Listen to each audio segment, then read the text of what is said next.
Hey, what's going on, guys? Welcome to my channel. My name is Soul, and today we're going to be doing a strategy guide on the Onikiri and Ubadachi dual katanas. So, if you want to learn something other than a sprinting R1, you've come to the right place. Before we get started, let's take a look at the moveset.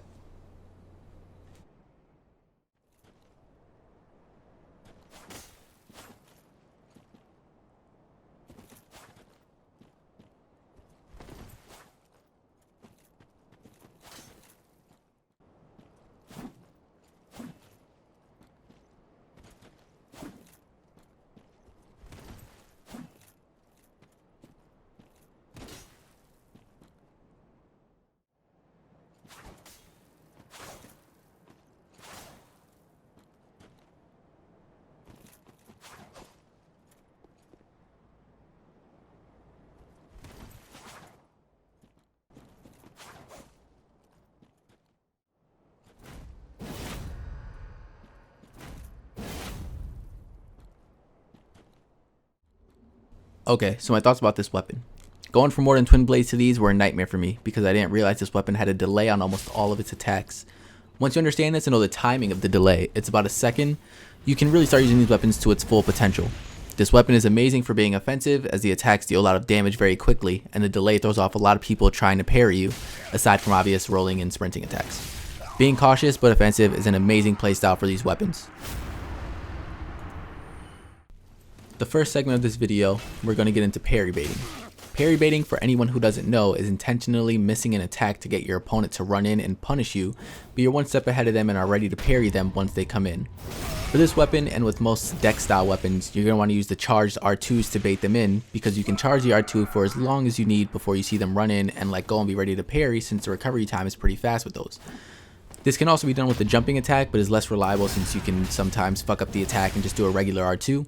I'd recommend the charged R2s as that's what I've been having the most success with.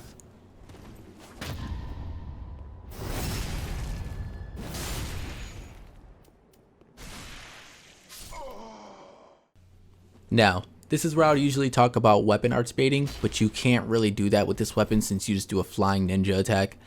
What I have noticed is if you're able to get a riposte or a backstab off on an enemy and they roll backwards, you can actually catch them at the end of their roll.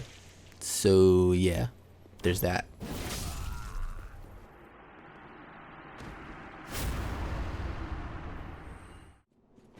And now we get to the good stuff. The combo for these weapons. This combo, if pulled off correctly, can wreck your enemies and stun lock the shit out of them to the point they will break the roll button because they're mashing it so hard.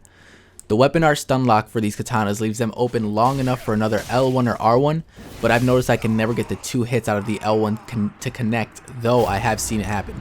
Maybe I'm just not mashing L1 quick enough, I don't know.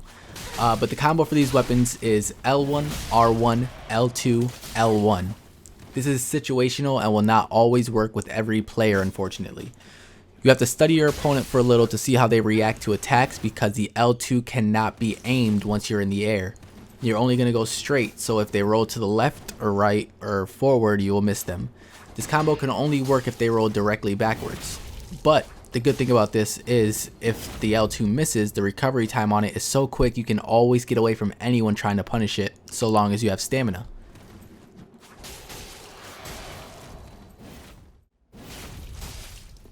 If you do manage to get this combo in full, this can completely turn the duel around and is especially satisfying if you're going against an R1 spamming dark sword player like this faggot and pretty much everyone else.